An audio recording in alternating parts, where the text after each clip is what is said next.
E acho que é isso que estou pedindo que você faça hoje. Pare de discutir e brigar, e ficar bravo com as pessoas, e discutir com as pessoas, e confie em Deus para cuidar de você. O mundo pode ficar em paz quando todas as circunstâncias são convenientes, mas nós podemos ficar em paz quando nada está dando certo em nossa vida, porque nós temos um ajudador. Temos alguém a quem podemos pedir para pegar nossos problemas e resolvê-los para nós. E eu vou te contar um segredo, você pode não saber disso, mas você tem permissão para desfrutar sua vida enquanto tem um problema.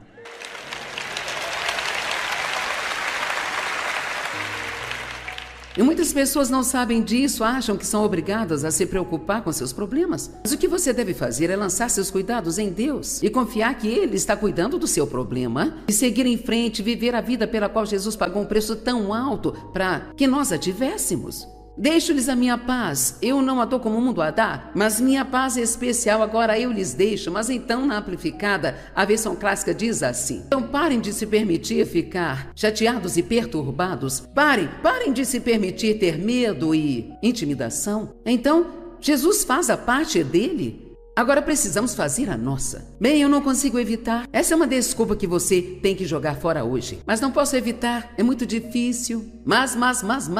Sinto muito, mas você tem que se livrar dos seus mas.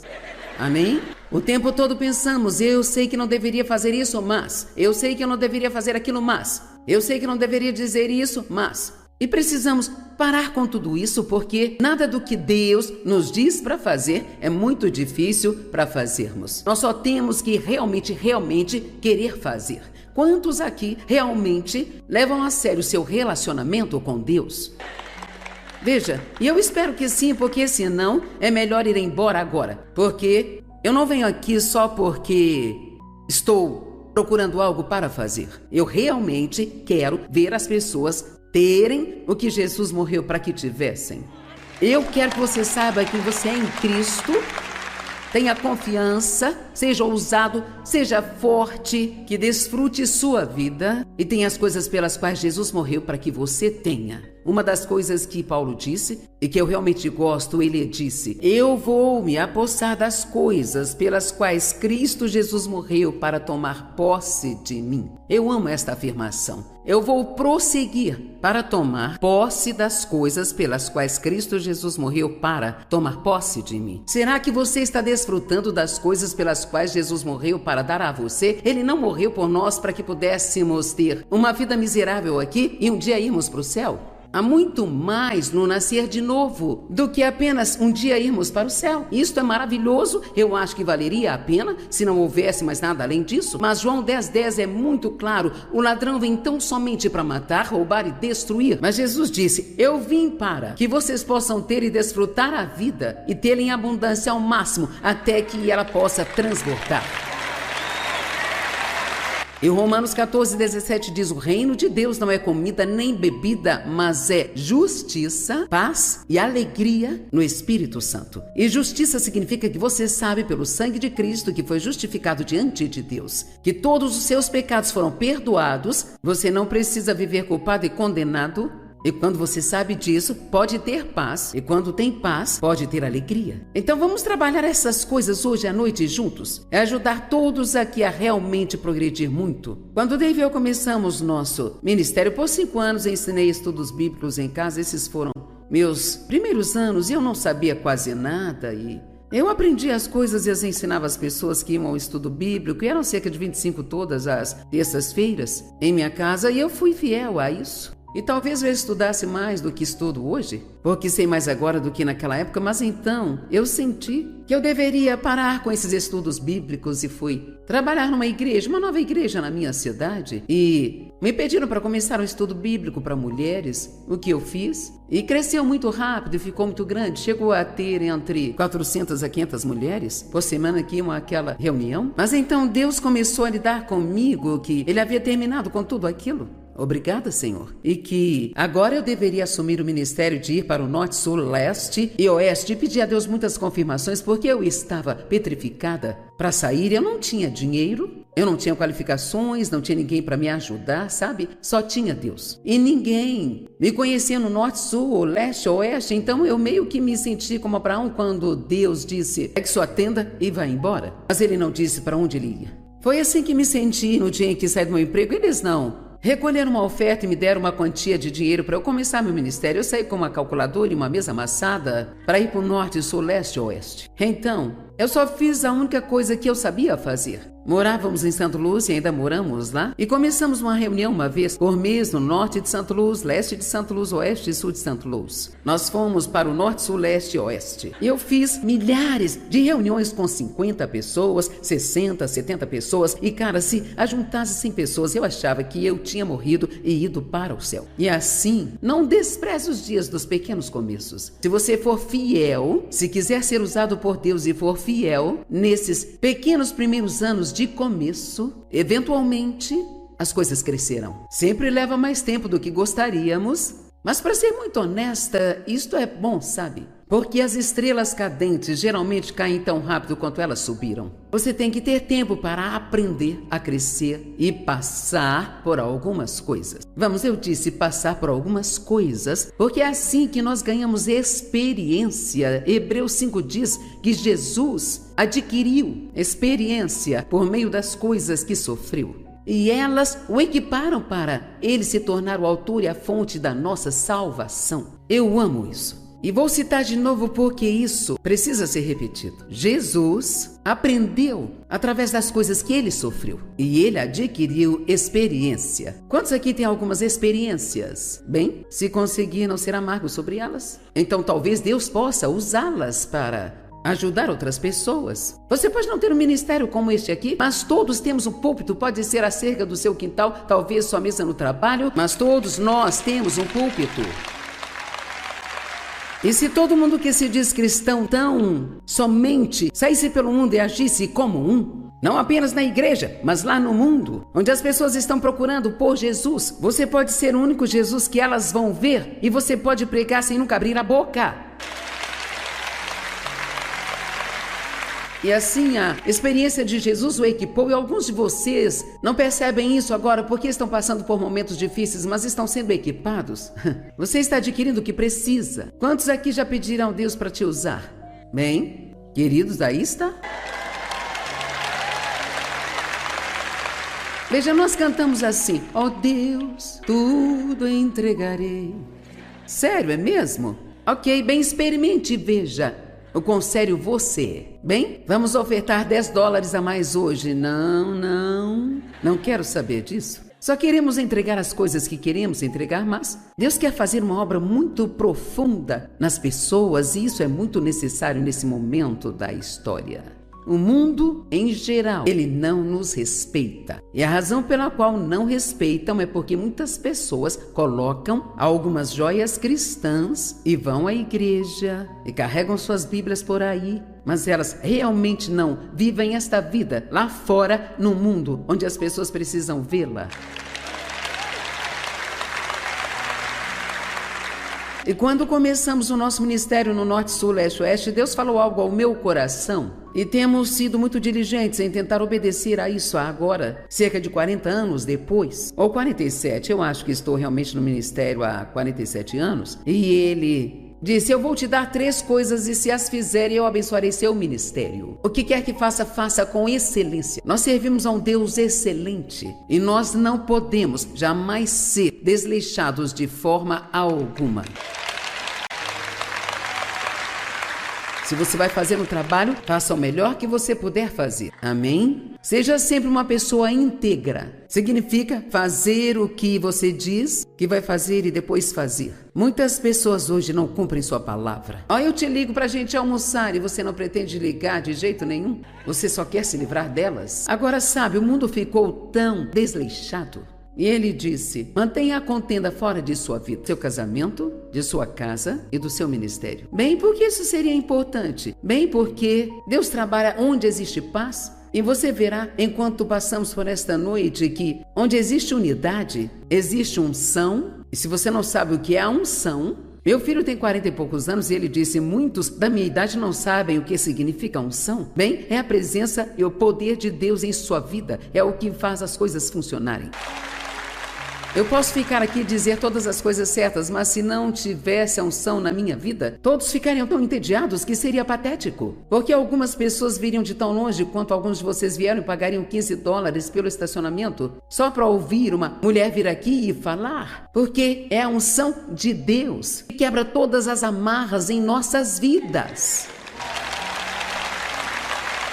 Se eu quiser ter esta unção na minha vida, se você quiser ter esta unção em sua vida, e o que quer que faça seja abençoado, então você tem que aprender a viver em paz e em concordância. Deixe-me dizer rapidamente, não precisamos concordar com todo mundo para vivermos em concordância. Você pode aprender a discordar de forma amigável. Você tem direito à sua opinião, mas nem sempre precisa dá-la. Vamos, eu quero dizer isso de novo. Você tem direito à sua opinião e eu devo respeitar o seu direito de ter sua própria opinião. Não somos todos iguais, temos personalidades diferentes, viemos de diferentes origens, pensamos de forma diferente, às vezes até sobre a mesma coisa, mas Deus espera que convivamos bem. Temos que encontrar uma forma de conviver bem e isto só vai acontecer através da, prepare-se para a palavra, humildade. Bem... Uma pessoa ficou um pouquinho feliz aqui. A humildade, de todas as virtudes cristãs, eu acho que é a mais difícil de se adquirir e a mais difícil de manter. Porque não há nada em nossa carne que queira se humilhar. Nós queremos ser os primeiros, estar no comando, estar certos, ter a última palavra, não queremos que nos digam o que fazer. Esse é o principal problema do mundo hoje em dia. As pessoas não querem, elas dizem assim, não venha me dizer o que fazer. Sabe, já houve até pessoas que vieram às reuniões aqui, como esta, e deixamos uma sessão bloqueada para que os pastores possam se sentar. Elas dizem, eu vou sentar onde eu quiser. Bem, pode ir embora, você não vai aprender nada aqui. Porque você não tem um coração aberto para aprender nada com essa atitude.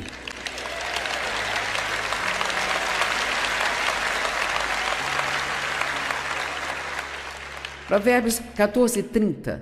Uma mente e um coração calmos e imperturbáveis. Agora veja só isso. Uma mente e um coração calmos e imperturbáveis são vida e saúde para o corpo. Saúde! Sabe quantas pessoas estão doentes só porque estão bravas? Ou quantas delas estão doentes só porque se preocupam o tempo todo? 85% de todas as doenças. A doença é real.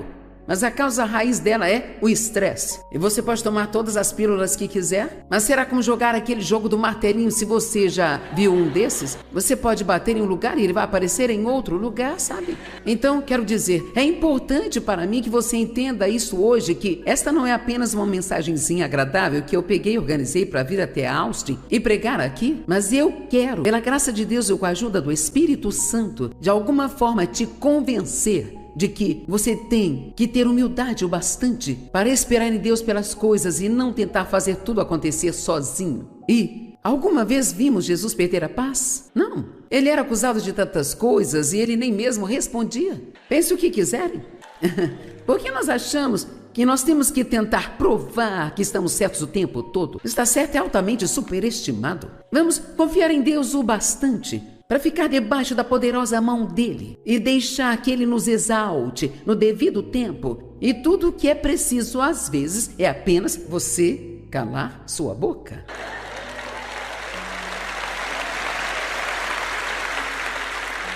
Oh, mas isso é tão difícil. Quando vem alguém e te acusa de alguma coisa ou diz algo para você que não gosta, nós temos que nos defender. Temos que convencê-los de que nós não somos aquilo. Você pensou errado. Nós discutimos sobre tantas coisas que não faz sentido algum, sabe? Quando eu penso sobre as coisas que Dave e eu gostávamos de discutir, era tanta estupidez. Uma estupidez do tamanho dos asteroides. Quero dizer, eu me lembro de discutirmos sobre quem era o ator na TV. Eu digo que Dave achava que todo mundo era o Henry Fonda. Não sei se você sabe quem ele era, ele já foi há muito tempo, talvez você nunca tenha ouvido falar dele, mas isso me deixava tão brava. Esse não é o Henry Fonda. Sim é, não é, sim é, não é, não é. Você sempre acha que todo mundo é o Henry Fonda. Ele dizia, não diga essa palavra sempre, você sempre fala que eu sempre, e eu nem sempre. E ele ainda fala assim, sabe? Mas quantos concordam que nós discutimos sobre coisas estúpidas, não é? Isso não faz sentido ou quando estamos indo para algum lugar. E acho que ele deveria ir por outro caminho para chegarmos lá. E aí, isso se torna uma grande questão. Por que está indo por esse caminho? Por que não ficar quieto e deixá-lo ir pelo caminho que ele quiser? E quer saber? Nós só temos que deixar o homem dirigir. Apenas deixe-o dirigir e mantenha a sua paz. Amém? Os homens não querem que nós falemos nada com eles quando estão atrás do volante do carro. Eles não querem que falemos nada com eles. E agora, rapazes, vocês estão gostando de mim? Estou lhes ajudando? Vamos falar de algumas coisas para vocês mais tarde. Mas eu quero estabelecer essa base para você como isso é besteira. O quão inútil isso é quando tem tantas coisas tão sérias acontecendo no mundo lá fora e quando Deus precisa tão desesperadamente de nós para representá-lo da forma que as pessoas irão respeitá-lo e não poderão negá-lo. As pessoas podem discutir com você sobre milhares de coisas, mas se você conseguir andar pelo mundo e apenas andar em amor, uau! Jesus não disse um novo mandamento eu vos dou, que vos ameis uns aos outros assim como eu vos amei?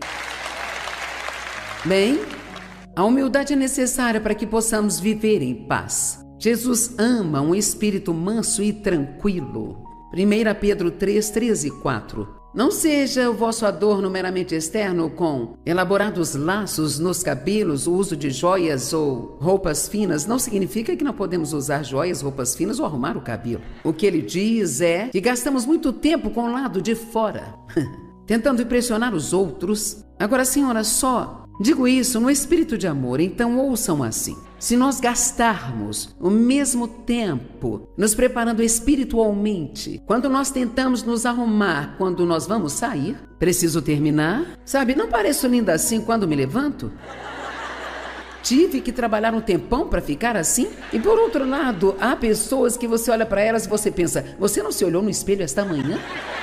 Mas tudo faz parte de como nós vamos representar Deus e vamos viver diante. A humildade é necessária para se viver em paz. Provavelmente a mais difícil das virtudes cristãs de se adquirir e manter. O orgulho foi o que causou a queda de Satanás. E acredite em mim, ele tenta nos enganar com a mesma coisa. Humildade significa estar debaixo, mas não no sentido negativo como pensamos. Significa estar debaixo da poderosa mão de Deus e esperar nele, em vez de tentar fazer as coisas por si próprio. Deixe-me fazer uma pergunta. Quem está na sua vida que você está tentando mudar agora?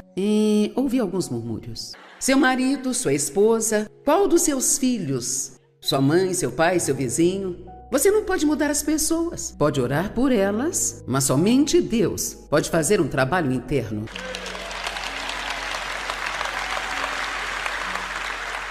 Quando começar a orar por alguém, quero dizer, orar sinceramente por alguém, primeiramente, nunca peça a Deus para mudar a outra pessoa sem primeiro pedi-lo que mude você. Porque você não deve começar a sua oração com espírito de orgulho. Deus, mude-os, mude-os, mude-os, mude-os, mude-os. Eu me lembro bem de quando eu ficava orando para que Dave mudasse. E sabe, eu buscava muito isso, eu era barulhenta. Deus, você tem que mudar o Dave. Eu não aguento isso por mais tempo. Deus, você tem que mudar o Dave. E Deus disse, o Dave não é o problema. Pensei, então quem é? Só tem eu e ele aqui? E vou te dizer, Deus abriu os meus olhos e me mostrou como era viver comigo, sabe? E eu chorei por 3 dias. Então alguns de vocês aqui que ficam culpando todo mundo podem muito bem tirar 1 hora ou 2 e olhar para si mesmos.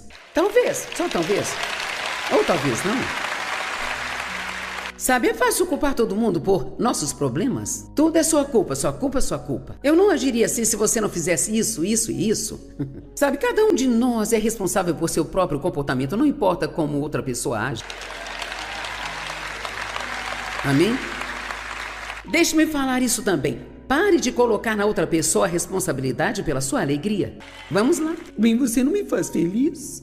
É humildade de espírito Eu amo isso. Não pensar menos de si mesmo, mas pensar menos sobre si mesmo. Acho que vou falar de novo. Humildade é simplicidade de espírito. Em outras palavras, você não pensa mais de si mesmo do que deveria. Você não se acha melhor do que outras pessoas. Na verdade, você realmente não foca muito em si próprio o tempo todo porque você está ocupado pensando no que pode fazer pelas outras pessoas. E assim, se você quer ficar tão feliz que você mal consegue se segurar, então peça a Deus que trabalhe em você para você superar o egoísmo. E não vai ser fácil, e vai ser um projeto para a vida inteira, mas nenhum de nós pode ser egoísta e feliz ao mesmo tempo.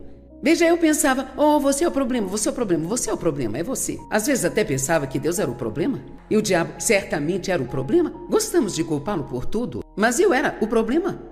Não significava que todos estavam fazendo tudo certo, mas o diabo adora quando ele consegue nos fazer olhar para todos e ver o que há de errado com eles. Porque aí nós não prestamos atenção ao que Deus está tentando fazer em nós ou nos dizer, e assim então nada muda. Então, isso não é pensar menos de si mesmo, mas é pensar menos sobre si mesmo. Meu Deus, a gente nunca se cansa desse eu. E se eu sou tudo que eu tenho na minha vida, que vida lamentável é esta? Jesus humilhou a si mesmo. Sabia que quando ele lavou os pés dos seus discípulos, não havia nenhum trabalho que fosse mais humilde? O mais baixo dos servos da casa tinha o trabalho de lavar os pés. E então em João 13, quando vemos aquela bela história de como ele tirou suas vestes e pôs vestes de um servo, e pegou uma bacia com água e uma toalha, ajoelhou-se e lavou os pés dos discípulos. E você chega até o verso 17 e diz: agora, sabendo estas coisas, bem-aventurados são vocês se as praticarem. Isso não significa que temos que pegar uma bacia com água e lavar os pés de todo mundo. Ele estava falando sobre ter uma atitude de servo. Uma atitude de: o que eu posso fazer por você? Como eu posso ajudar você? O que teria acontecido? Quantos são casados? Ok. O que teria acontecido se, quando você se casou, se o seu objetivo fosse apenas ver o quão feliz você conseguiria fazer o seu cônjuge? Vá em frente, pode rir o quanto quiser, mas nós esperamos que as outras pessoas nos façam felizes. Não é mesmo? Nós esperamos. Você não está me fazendo feliz? Então, sabe, esse era o primeiro pensamento que eu tinha. Bem, se eu não cuidar de mim, quem é que vai cuidar? Bem, Deus, pelo menos é o que ele diz. Mas para experimentar isso, você tem que esperar mais um pouco. E nada vai mudar por um tempo e o diabo vai te dizer que nada está funcionando. E é melhor você ir lá e cuidar disso sozinho, é melhor dizer a eles que não vão te tratar assim. Se você acha que vai passar por cima de mim, é melhor tirar o seu cavalinho da chuva. Porque eu sou importante demais aqui para você me tratar desse jeito. Vamos, alguns se identificaram com isso? Ei, eu só posso pregar isso porque eu vivi e ainda vivo isso. Passei por todas essas coisas. Cara, quando você cresce como eu cresci, sabe, você passa por um caso grave de: se eu não cuidar de mim, ninguém vai cuidar. E eu não confiava em ninguém, principalmente nos homens. E aí então você se casa? E aí, se você leva mesmo a sério a Bíblia e se depara com estas escrituras que diz que a esposa deve se adaptar ao seu marido, ainda consigo sentir a dor que eu senti na primeira vez que eu li isso, sabe? Eu não conseguia nem sequer soletrar adaptar, muito menos fazê-lo. Eu queria que todos se adaptassem a mim. Vamos lá. É tão doloroso abrir mão e confiar em Deus para cuidar de você. E acho que é isso que estou pedindo que você faça hoje. Pare de discutir e brigar e ficar bravo com as pessoas e discutir com as pessoas e confie em Deus para cuidar de você.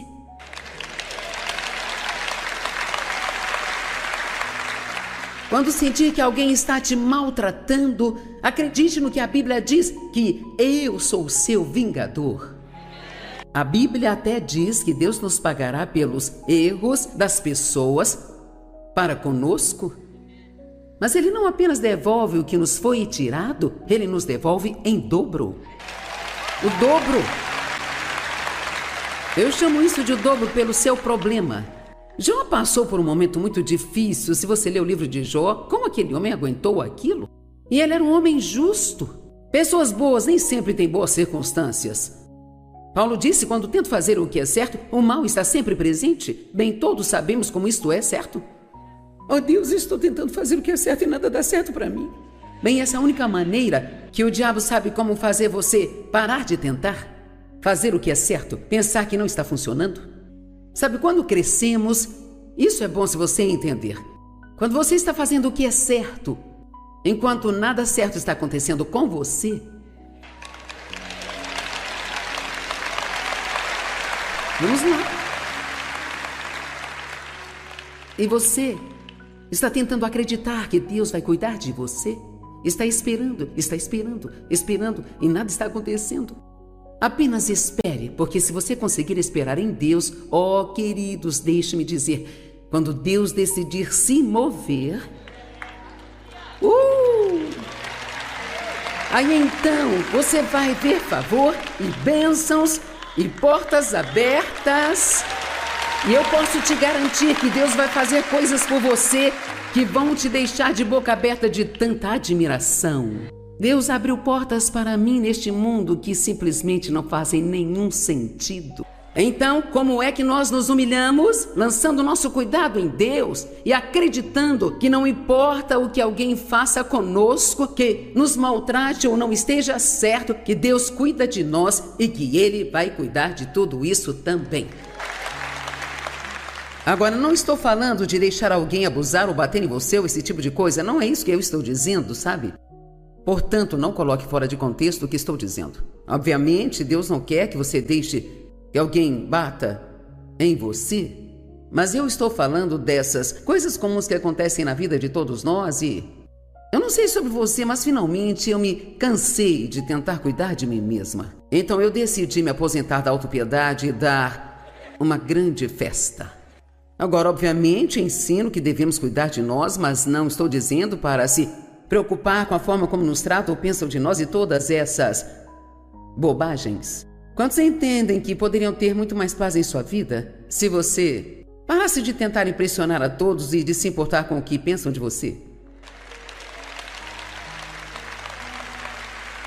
E quanto à humildade de Jesus, Filipenses 2:8, achado na forma humana, humilhou-se a si mesmo, tornando-se obediente até a morte, e morte de cruz.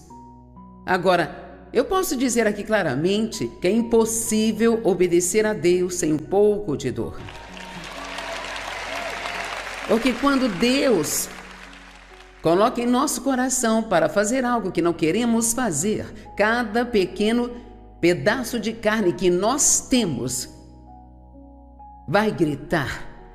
Então, quando a Bíblia fala sobre sofrimento, não está falando de sofrer desastres e coisas horríveis que não deveriam acontecer com você, mas está falando, quero dizer, sabe, nós sofremos até quando nós queremos tanto falar algo que mal podemos suportar, mas o Espírito Santo está nos dizendo, shh, e nossa carne fica assim, Vocês estão me entendendo?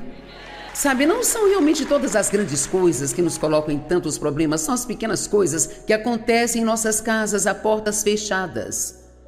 Tem uma ótima escritura, ainda estou na primeira página das minhas anotações, nem cheguei no fim da página 1 ainda. São só pré-anotações e eu vou percorrer todo o caminho até a última escritura. Eu vou usar tudo que está aqui, porque isso é tão bom.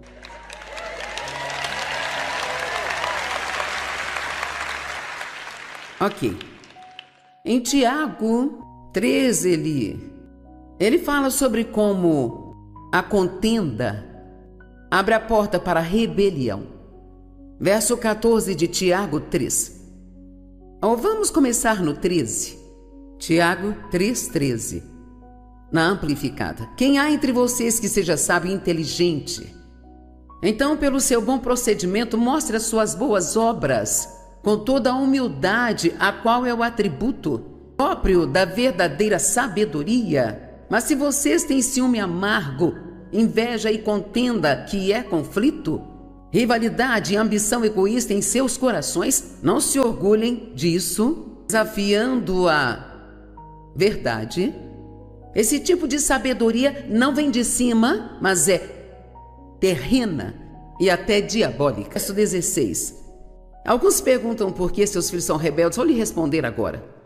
Pois onde quer que haja ciúme, inveja, conflito, contenda, mamãe e papai discutindo o tempo todo, dizendo coisas desrespeitosas um para o outro e para os filhos, ou ao telefone para alguém, e ambição egoísta, também haverá confusão, inquietação, desarmonia, rebelião e todos os tipos de práticas malignas e vis.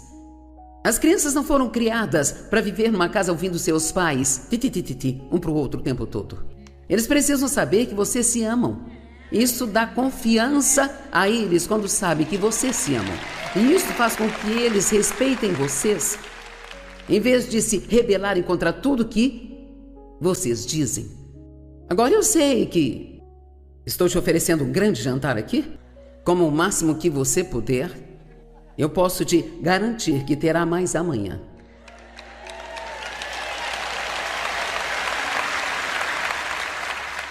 Mas eu quero chegar ao versículo 18. E nós vamos ter um pouco mais de tempo aqui, por isso peço que coloquem no telão. E a colheita da justiça que é conforme a vontade de Deus em pensamento e ação. Então Deus nos dá a sua justiça quando recebemos a Cristo. Esse é o nosso presente. Mas é preciso haver uma colheita. Deus quer uma colheita daquela semente que Ele semeou em nós.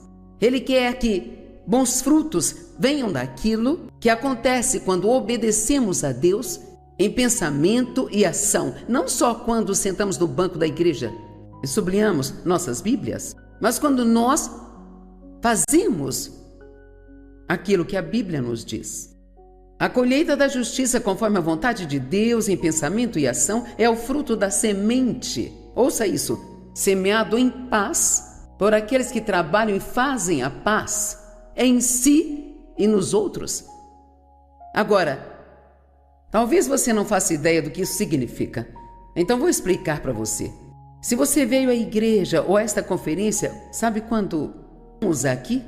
Mais cedo eu não sabia o que iria falar para vocês. Eu me lembro de quando Dave e eu, o diabo provocava algum tipo de problema todo domingo de manhã. As crianças faziam birra, perdíamos as chaves do carro, o menino não achava o sapato. O diabo tentava se certificar de que estaríamos todos chateados quando saíssemos. E isso é porque ele não... Mesmo se você for para a igreja, ele não quer que chegue lá e que tenha paz. Porque se você não tiver paz, você não vai tirar nada do que você ouvir. Então ele diz que a semente da palavra deve ser semeada num coração de paz por alguém que trabalha e que faz a paz. Então, eu tenho que chegar aqui em paz e você tem que chegar aqui em paz. E não importa o quanto sorrimos um para o outro, digamos a paz do Senhor. É a condição do coração que importa. Eu me lembro de ficar na primeira fila cantando os louvores em voz alta. É fácil, as palavras estão ali, são bem grandes, você pode ler tudo. E eu parado ao lado do Dave pensando. Enquanto eu cantava, tudo entregarei, pensando, se ele acha que eu vou cozinhar alguma coisa para ele comer hoje, ele pode esperar sentado. Eu me lembro de quando Dave e eu discutíamos até chegar à igreja e quando víamos a primeira pessoa, paz do Senhor. Como estão? Tudo bem, graças a Deus, tudo bem. Se ele acha que eu vou cozinhar alguma coisa para ele comer, vai esperar sentado. E entrava no carro e discutíamos até chegar em casa e depois perguntávamos por quê. Não estávamos sendo abençoados. Afinal, somos dizimistas.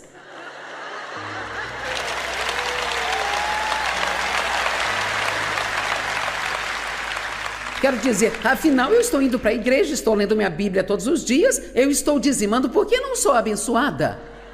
Porque você tem contendas, está bravo com 10 pessoas. Alguns até vieram aqui com quem você está bravo. Fique calmo, não vou pedir que levante a sua mão. Eu lhes dou a minha palavra, que eu nunca subirei nesse púlpito com raiva. Eu nunca. Eu não me importo com quanto orgulho eu tenha que engolir, com quantas pessoas eu tenha que me desculpar.